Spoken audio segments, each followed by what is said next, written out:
This cannibal story is so disturbing. A woman by the name of Sarah Parveen, 24, had passed away due to cancer. The family buried her and read their prayers, then decided to come back the next day and pray again.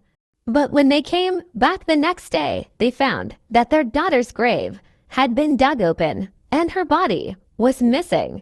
The family immediately reported it to the police, who then investigated nearby villages to look for clues. The villagers all pointed to one house where two brothers lived, Arif and Farman Ali. Arif was asleep at the time that the police had arrived to their home. Farman was nowhere to be found. They also found the father and sister of Arif and Farman, who were home at the time.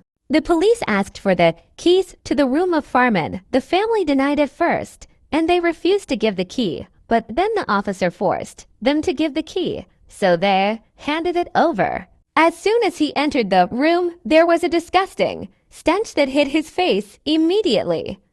As he walked further, the officer noticed a big pot, which had some meat curry inside.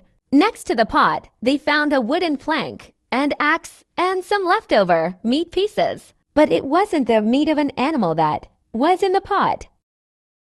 The officer then noticed there was a big line of bugs running underneath the bed. When the officer looked under the bed, there was a big sack. That was the source of the disgusting smell. When the officer opened the big sack, he found the body of Sarah Parveen. Her leg was cut off from below the knee, and the rest of her body was intact. The meat curry they had found in Farman's room was made by the piece of leg they had cut off of Sarah. The day when the family had buried their daughter Arif, and Farman came the same night and opened her grave and took her body. When the two brothers brought the body home, they cut her up and cooked and ate her.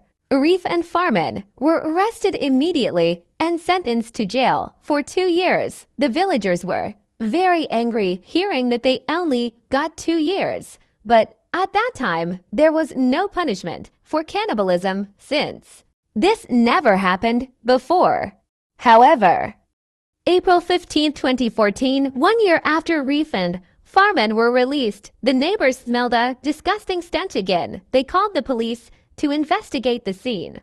Police then investigated. They found the head of a 3-year-old, and the rest of his body had already been eaten by the two brothers. They found out that Arif and Farman had also dug the child out of his grave. But this time,